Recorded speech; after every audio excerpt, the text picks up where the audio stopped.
नमस्ते। थर्ड आई में आपका स्वागत है।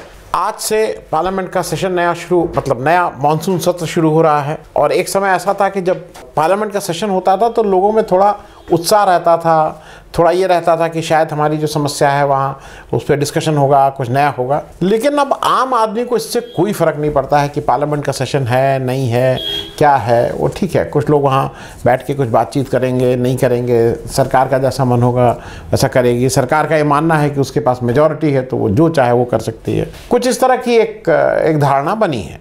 लेकिन अभी जो एक देखिए, बाकी सारी चीज़ें हो रही हैं। हो सकता है कि एक वर्ग विशेष को लगता है कि देश बहुत तेज़ तरक्की कर रहा है, एक वर्ग विशेष को लगता है कि नहीं, देश तरक्की नहीं कर रहा है, एक वर्ग विशेष को लगता है कि पब्लिक सेक्टर को नहीं बेचना चाहिए, एक को लगता है कि नहीं बिल्कुल बेचना चाहिए। वो सब ठीक है, वो मैटर ऑफ ओपिनियन है। लेकिन कुछ चीज़ें बहुत बेसिक होती हैं। उस बात पे आज हम लोग चर्चा कर लें। मैं जब ये बात कह रहा हूँ तो जैसे ठीक है, देश की तरक्की हो, बुलेट ट्रेन आए कि मेट्रो ट्रेन आए कि तेजस दौड़े कि वंदे भारत दौड़े, 100 किलोमीटर से दौड़े, 150 किलोमीटर से दौड़े, ये सारी चीज़ें आप करते रहिए। हवाई जहाज़ में ही सब लोग चलें, कोई बिना हवाई जहाज़ के ना चले, वो सब ठीक है। लेकिन अंत में तो पेट तो आदमी भरेगा, पेट तो अनाज से भरेगा ना। तो मुझे ऐसा लगता है कि जो बेसिक पेट भरना है उसके ऊपर थोड़ा एक ओवरऑल जो लोगों का नज़रिया होना चाहिए। और ख़ास करके हुक्मरानों का, जो भाग्य विधाता हैं, जो लोग देश चला रहे हैं, जो पॉलिसी डिसाइड कर रहे हैं, कि उसकी तरफ कि हर चीज़ में देखना कि कहाँ से पैसा मिल जाएगा। ठीक है, देश को चलाने के लिए पैसा चाहिए, ये सारी चीज़ें तर्क अपनी जगह हैं। लेकिन कुछ चीज़ों को छोड़ दिया जाता है। गरीब आदमी के अब वो थाली तो कह नहीं सकते हैं, उसके पास जो भी रहा सहा है उसको तो छोड़ देने का काम करिए। ये मैं इस रेफरेंस में कह रहा हूँ कि अभी जीएसटी काउंसिल की बैठक हुई और उसमें हमारी जो वित्त मंत्री हैं, जो खुद प्याज नहीं खाती हैं और शायद जैसा अभी लग रहा है देख के कि शायद वो दही भी नहीं खाती हैं, दूध भी नहीं खाती हैं, मट्ठा भी नहीं पीती हैं, पनीर भी नहीं खाती हैं और शायद संभवतः चावल गेहूँ भी नहीं खाती हैं, क्योंकि उनका कहना है कि मुझे पता नहीं लगता है। उन्होंने एक स्टेटमेंट लगा दिया था ना कि मैं तो खाती नहीं, तो मुझे प्राइस का पता ही नहीं रहता है। ये जो खाने की बेसिक चीज़ें हैं, मुझे बाकी चीज़ों का मैं अभी डिबेट में नहीं जा रहा हूँ, लेकिन जो बेसिक चीज़ें हैं, चावल, गेहूं, जौ, गुड़, शहद, मतलब जिसको कहते हैं दही, लस्सी, छाछ, पनीर, आटा, दाल, इस सब पे टैक्स लगाया जा रहा है भाई। वो और उसकी कुछ कंडीशंस हैं कि 25 किलोग्राम तक की थैली होगी तो होगा, नहीं खुला होगा तो नहीं होगा। वो सारी चीज़ें अपनी जगह। लेकिन जो बेसिक अनाज है, जिसको कहते हैं स्टेपल डाइट है आपकी, आप कोई हलवा पूड़ी नहीं खा रहे हैं भाई। हलवे पे टैक्स लगाइए और किसी और चीज़ पे टैक्स लगाइए, लेकिन ये जो आटा, चावल, दाल है उस पे आप टैक्स लगा दे रहे हैं। और ख़ास करके ऐसा भारत, ऐसा देश जहाँ पे आप अभी तक बार बार ये कहते थे 80 करोड़ लोगों को हमने मुफ्त राशन दिया, 80 करोड़ लोगों को हमने 2 साल खिलाया, 80 करोड़ लोगों को जहाँ आप मुफ्त राशन, जहाँ पे भुखमरी की नौबत है। और अगर आपका इतना बड़ा दिल नहीं होता, आप इतना नहीं सोचते गरीबों के बारे में, तो वो गरीबों का तो बिल्कुल वो मर ही जाते गरीब। लेकिन आपने बड़ा दिल दिखाया, आपने 80 करोड़ लोगों को 2 साल तक मुफ्त राशन दिया, तो अब आप उस पर टैक्स लगा दे रहे हैं। ये आपका एडमिटेड है ना कि ये लोगों के पास खाने मतलब पैसा नहीं है, इसलिए वो राशन नहीं खरीद पा रहे हैं, आपने इसलिए राशन दिया। अब आपने उस आटे, दाल, चावल पे भी टैक्स लगाने का काम किया है। और केवल यही नहीं किया है, जैसे अभी तक एग्जेम्पशन था ना इस पे, खाने के जो वस्तुएं हैं जो वेयर हाउस में स्टोर की जाएंगी वो अभी तक कर मुक्त हुआ करता, अब उसमें भी जीएसटी लग गया। मतलब हर चीज़ पे, कोई भी चीज़, जैसे लोग कहते थे ना कि हवा, पानी, इस पर पानी पे तो टैक्स लगे गया, पानी टैक्स क्या, पानी तो बिकने भी लगा है। दूध, मैंने एक एपिसोड किया ही था, वो मैं फिर से कि भाई अब तो माँ का दूध भी बेचा जा रहा है। तो ये मैं इसलिए कह रहा हूँ कि आप अपना कुछ पुराना वीडियो, बाकी का मत मानिए। ये सब नेहरू जी बहुत खराब, कांग्रेस ही बहुत खराब, मनमोहन सिंह बहुत खराब, कांग्रेस के सारे बहुत खराब। आप अपना तो देख ली, अटल बिहारी वाजपेयी जी का भी मत देखिए, ठीक बात। आप अपना वीडियो तो कभी देख लिया करिए। अपना एक वो खूब चल रहा है, मैं फिर से उसको लगा दे रहा हूं क्योंकि शायद आपके कुछ लोग देख लें इसको। यहां तक कि पहले गेहूं, चावल, दही, लच्छी, छाछ, इस पर भी टैक्स लगता था। आज ये सब जीएसटी के बाद टैक्स फ्री हो गए। क्योंकि ये जो अभी एक नया आपने, अच्छा ठीक है, एक भीड़ आपने इकट्ठा कर ली है देश में, आप कुछ करेंगे, अब ये कर मुक्त होगा तब भी अच्छा। उस समय भी बहुत ताली बजाई थी जब आपने कहा था कि हमने कर मुक्त कर दिया, हमने कर, खूब ताली बजाई थी। आज भी जब कर लगा दिया, जब उस पर टैक्स लगा दिया, तब भी ताली बजा रहे हैं। तो ये तो एक आपके कुछ लोग हैं जिनका काम ही है कि आपकी हर बात की तारीफ करना, हर चीज़ में तारीफ करना। भाई वो तो उनका जॉब है, ठीक है, लेकिन आप अपने वीडियो देख लीजिए। दूसरा, जीएसटी काउंसिल में मुझे एक थोड़ा इसके बारे में मेरे मन में भी एक जानने की इच्छा है।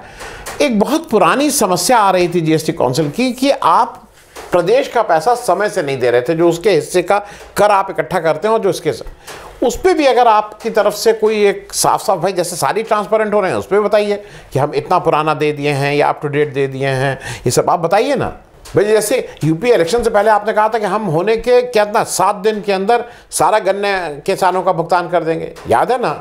क्या सारे गन्ने के पुराने बकाए भुगतान हो गए? आप कहिए, आप ये मत कहिए हमने 2000 करोड़ 5000, आप ये कहिए कि जो आपने वादा किया था कि हमने सब, वो आपने कर दिया। क्योंकि ये घुमाने की थोड़ी बात छोड़ना पड़ेगा, क्योंकि ये सारी चीज़ें रिलेटेड हैं, समस्याएं हैं। जब आप जीएसटी एक तरफ कर रहे हैं, दूसरी तरफ कुछ चीज़ें इसलिए दाम बढ़ रहा है, आपको डॉलर का, आप कहाँ भागा जा रहा है डॉलर भाई? 80 रुपये पहुँच गया है, जिसके लिए आप, उसके लिए भी आप मालूम नहीं क्या क्या कहते थे कि जिसको ये नहीं है, जिसको पड़ी नहीं है, दिल्ली वाले कहाँ देखते हैं, आप कहते थे, कोई दूसरा नहीं। आप अपने ही वीडियो पुराने देख लीजिए, मैं उसको नहीं लगा रहा हूँ, आप गूगल कोई कर लेगा, मिल जाएगा। अब ये 80 रुपये के आसपास है। अच्छा, उसमें एक नया आपके यहाँ से देखिए, मुझे समझ में आता है कि वो, लेकिन आपके पास जो एक आपकी टीम है, जो IT सेल बोला जाता है, जो बहुत ही इफेक्टिव है, वो हर बार एक कुतर्क गढ़ती है। दुनिया में 85% जो ट्रेड होता है वो डॉलर टर्म्स में होता है, इसलिए डॉलर ही को माना जाता है। अब आप ये बता रहे हैं, अब आपकी वो जो टीम है वो लग गई है, अरे हमारा रुपया जो है वो कम गिरा है, दूसरे का जो येन है और या जो फलानी करेंसी वो ज़्यादा गिर गई है। मतलब अगर मुझे 2 डंडे पड़े और बगल वाले को 4 डंडे पड़ रहे हैं तो मैं इसी में खुश हूँ। मेरा एक हाथ टूट रहा है, उसके दोनों हाथ टूट रहे हैं, तो मैं इसलिए खुश हूँ कि मेरा एक हाथ टूटा। अरे भाई, अपनी बात करो ना, अपनी बात करिए ना, दूसरे से क्या मतलब कि उसका अच्छा हुआ कि बुरा हुआ। क्योंकि दिक्कत क्या हो रही है, ये वो जो एक मानसिकता आप धीरे धीरे लोगों के मन में आपने बैठ गई है। क्योंकि ये नोटबंदी के समय से शुरू हुआ। नोटबंदी में लोग इसलिए खुश थे कि हमें तो थोड़ा दिक्कत हो रही है, लेकिन ये जो नेता है ना और ये बड़े आदमी, इनकी हुलिया टाइट है। अरे लाइन में मैं खड़ा हो रहा हूं और मैं खुश इसलिए हूं कि उस नेता की हुलिया टाइट हो गई है। तो ये जो एक आपने धीरे धीरे करके मेहनत से एक फौज तैयार की है जो इस तरह की वो करती है। क्योंकि उसी में आपने एक और किया ना कि एक धर्म विशेष को अगर दिक्कत होती है तो मुझे खुशी होती है। वाह वाह वाह वाह, बुलडोजर ने वो गिरा दिया तो मुझे इसलिए खुशी हो रही, मुझसे कोई लेना देना नहीं, मुझे एक ईंट भी मेरे घर में नहीं एक्स्ट्रा लगी, लेकिन उसका घर गिरा दिया गया इसलिए मैं आनंद हूँ। इसको अंग्रेजी में जो सबसे पास कीजिए, इसको सैडिस्टिक प्लेजर बोलते हैं, दूसरे के दुख देख के सुखी होना। और ये कोई बहुत अच्छी मानसिक स्थिति नहीं बोली जाती है। क्योंकि अब मैं कल एक चीज़ देख रहा था, मैं उसको इससे भी वाकिफ कराऊँ, ये व्हाट्सएप की बात है, देखना तो पड़ता ही है व्हाट्सएप की बात। उसमें किसी ने कहा कि अरे भाई मोदी जी, आप जब आए थे तो हम लोग गरीब थे, बहुत गरीब थे, लेकिन आपने तो अब कर्जदार भी बना दिया है। वो एक मेरे, चूँकि मेरे नज़र से गुजरा तो मैं आपके साथ भी शेयर कर लूँ। मैं डिटेल में नहीं जा रहा हूँ, आपको कई जगह इस पर मिल चुके होंगे वीडियो आपको भी। मार्च 2022 में जो हमारा टोटल कर्जा था हमारे ऊपर, देश के ऊपर, वो $620.7 बिलियन था। ये मोटे तौर पे अगर आप इसको 80 रुपये का $1 पकड़ें तो 39,65,600 करोड़ का कर्जा हमारे ऊपर था। हमारी आबादी कितनी है? 140 करोड़। तो 39 लाख को अगर 140 करोड़ से भाग देंगे तो मोटे तौर पे आज की तारीख में हर भारतवासी 35,000 करोड़ का कर्जदार है, इंडिया एज अ होल। तो मैंने कहा कि ये मैं जरा आपको बता दूं दिक्कत क्या हो रही है। क्योंकि कई लोगों को ये है कि भाई डॉलर बढ़ने से क्या फ़र्क, और डॉलर बढ़ने से ये फ़र्क कि देश का जो एक कंपोनेंट की मैं बात करूँ, हमारा जो इंपोर्ट होता है, हम इंपोर्ट ज़्यादा करते हैं, एक्सपोर्ट कम करते हैं।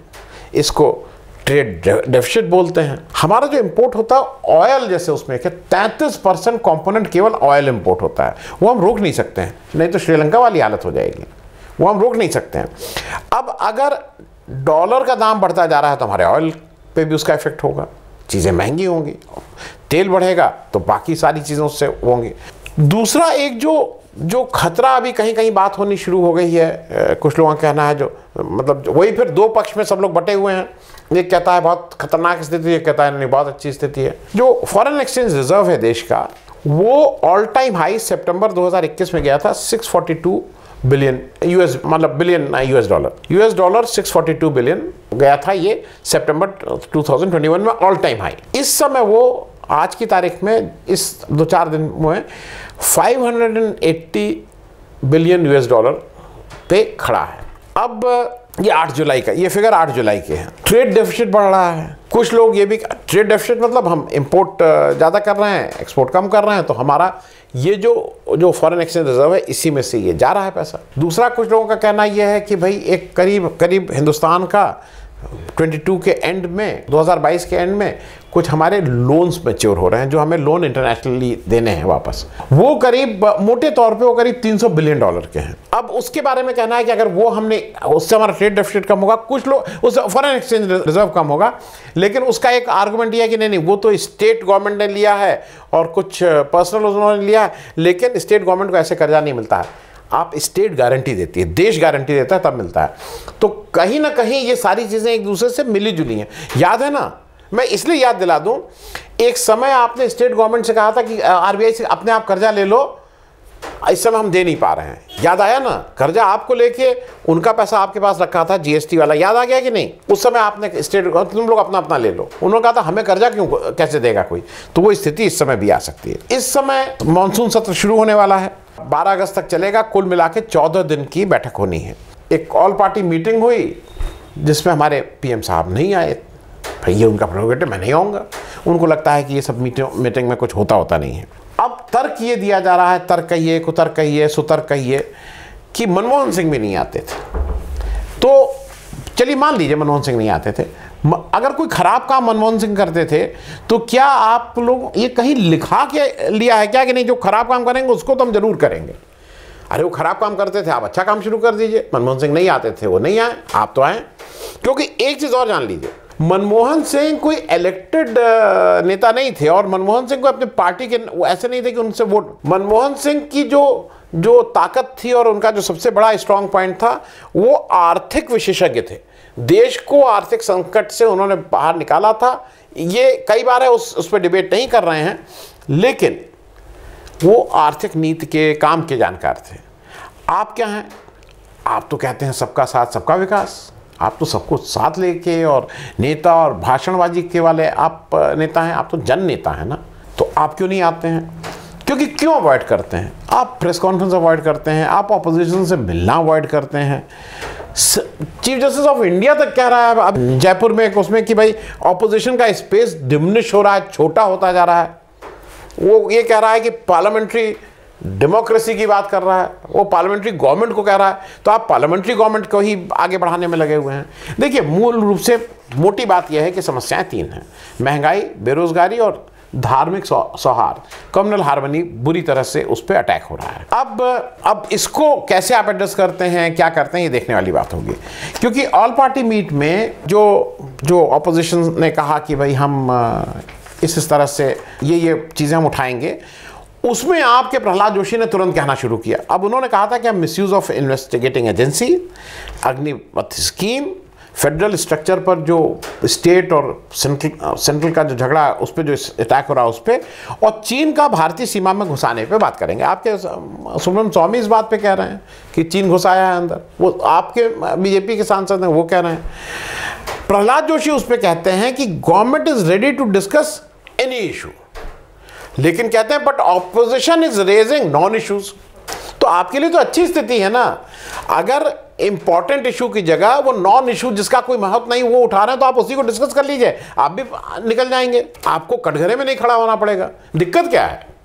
अगर आपको देश चीन का अंदर घुसाना और मिसयूज ऑफ इन्वेस्टिगेटिंग एजेंसी आपको लगता है नॉन इश्यूज है, तो बात करके निकलिए, आपको क्या दिक्कत है? व्हाई यू वांट टू, आप महंगाई और बेरोजगारी पे क्यों डिस्कस करना चाहते हैं? ऑपोजिशन ही नहीं करना चाहते, तो जिस पे करना चाहता है उस पे करें, क्योंकि उसी में वो अगले उसमें कहते हैं ये इसलिए कर रहे हैं क्योंकि हमारे मोदी जी का नेशनली और इंटरनेशनली एक्सेप्टेड लीडर है। अब इंटरनेशनली एक्सेप्टेड लीडर तो मालूम नहीं, आप ये कहाँ को किसको एड्रेस कर रहे हैं वो अलग बात है। चलते चलते एक बात कह दूं, लोकतंत्र में लोक ज़्यादा इंपॉर्टेंट है, तंत्र उसको चलाने के लिए है। तो तंत्र को इतनी इंपॉर्टेंस देने की ज़रूरत नहीं है, क्योंकि व्यक्ति या इंसान या जन या लोक या जो भी नाम से आप करें वो सर्वोपरि है, और उसकी वेलबींग के लिए, उसके अच्छे रख रखाव के लिए, उसकी अच्छी बेहतर ज़िंदगी के लिए बाकी चीज़ें सब आती हैं, चाहे वो डेमोक्रेसी हो, लोकतंत्र हो, राष्ट्रवाद हो, इत्यादि इत्यादि, लेकिन मूल में हरदम इंसान रहेगा। मुझे ऐसा लगता है कि उसको एक बार सबको फिर से सोचना चाहिए कि क्या मानसून सत्र में हमने करके किसी तरह से उड़ा दिया, उन्होंने कह दिया कि नहीं ये नॉन इश्यूज़ हैं, इससे काम चलेगा? क्योंकि महंगाई चरम सीमा पे है, कुछ बेरोज़गारी सब चरम सीमा पे है, उस पर भी ध्यान देने की तो ज़रूरत है ही। धन्यवाद।